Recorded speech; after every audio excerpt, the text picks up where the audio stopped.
Bonjour à tous et bienvenue sur GI TV. On est sur Evolution en compagnie d'Éric Boudot, le président de GCK. Bonjour. Bonjour Laurent. Alors Eric, on va parler de rétrofit parce qu'il y a beaucoup de choses à annoncer chez GCK. Peut-être d'abord un rappel parce qu'il y a eu des autocars rétrofités pendant les Jeux Olympiques. Maintenant on peut dire ce mot. Maintenant on peut dire ce mot, oui. On a eu la chance de pouvoir faire circuler une dizaine d'autocars rétrofités à l'hydrogène avec le partenariat Toyota.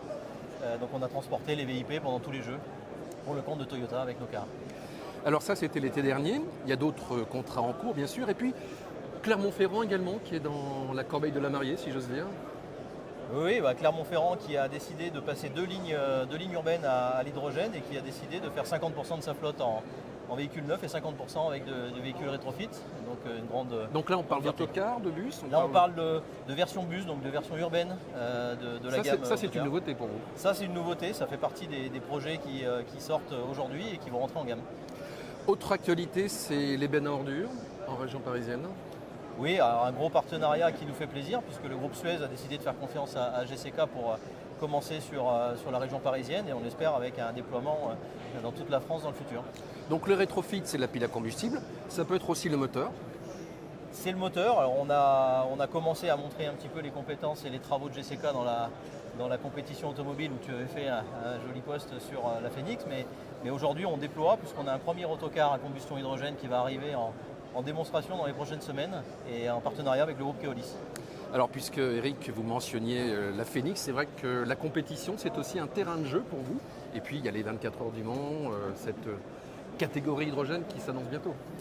Oui, alors on a toujours été, de par notre ADN de toute façon, des fans et puis très impliqués dans la compétition automobile.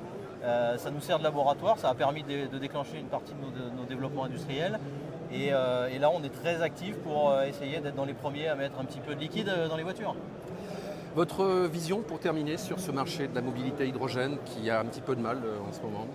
Oui, alors une vision effectivement assez mitigée parce qu'on a décidé chez GCK, vu la situation économique française depuis quelques mois, de partir à l'export et on a un contraste assez saisissant entre ce qui se passe à l'étranger, ce qui se passe aux États-Unis, ce qui se passe en Asie, ce qui se passe en Chine, en Inde, où l'hydrogène est vraiment sur le sommet de la pile avec des investissements massifs, et la France qui finalement se cherche et on le ressent un petit peu sur ce salon avec cette période un petit peu morose où on ne sait pas trop qu'est-ce qui va se passer, mais il faut que ça bouge. Il faut qu'on mobilise tout le monde sur l'hydrogène parce qu'il n'y aura pas de mobilité décarbonée sans hydrogène. Merci, c'était Éric Boudot, président de GCK. Merci. À bientôt sur GI TV.